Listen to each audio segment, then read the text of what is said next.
కక్షపూరితమైన రాజకీయాలు కాకుండా ఫ్యాక్షనిజంని ఎంకరేజ్ చేయకుండా నా కుటుంబంలో ఇలాంటి సమస్య ఉంది, దీన్ని పరిష్కరించుకోవడానికి నేను రాజకీయాల్లోకి రావాలి, ఆస్తులు దోచుకోవాలి, ఆంధ్రప్రదేశ్ని అతలాకుతలం చేయాలని మాత్రం ఈ ప్రభుత్వం అనుకోవట్లేదు.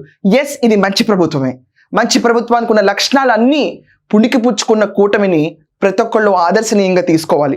పాలిటిక్స్లో ఉంటే గొప్పతనం కాదు, ప్రజల చేత ఇది మంచి ప్రభుత్వం అనిపించుకునేవాడే పర్ఫెక్ట్ నాయకుడు, perfect leader and perfect chief minister అవుతారు. ఫర్ దట్ మ్యాటర్ స్టేట్ అవ్వనిండి, కంట్రీ అవ్వనిండి, ఎవరికైనా కూడా ఒక పెద్ద దిక్కు ఎవరు అనుకుంటే ఒక మంచి ప్రభుత్వం అందించే నేత.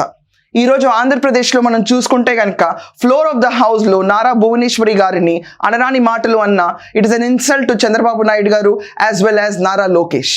వీళ్ళిద్దరూ కూడా కక్షపూరితమైన రాజకీయాల్లోకి ఎంటర్ అవ్వకుండా అన్నవాళ్ళని ఈ రోజు దాకా శిక్షించకుండా వదిలేసి ఫ్యామిలీ పరంగా అన్న మాటలన్నీ విషయాన్ని పక్కన పెట్టి నా బాధ కాదు, రాష్ట్రంలో ఉన్న ఇమ్మీడియట్ నెసెసిటీస్ ఏంటి, డెవలప్మెంట్ ఏంటి, గ్రోత్ క్యాపిటల్ ఏంటి, దీని గురించి చేయాల్సిన పనులు ముందు పెట్టుకోవాలి. కానీ నాకు వచ్చిన బాధ రాష్ట్రం బాధ కాదు అనుకుని పక్క పెట్టిన వ్యక్తి వీళ్ళిద్దరూ.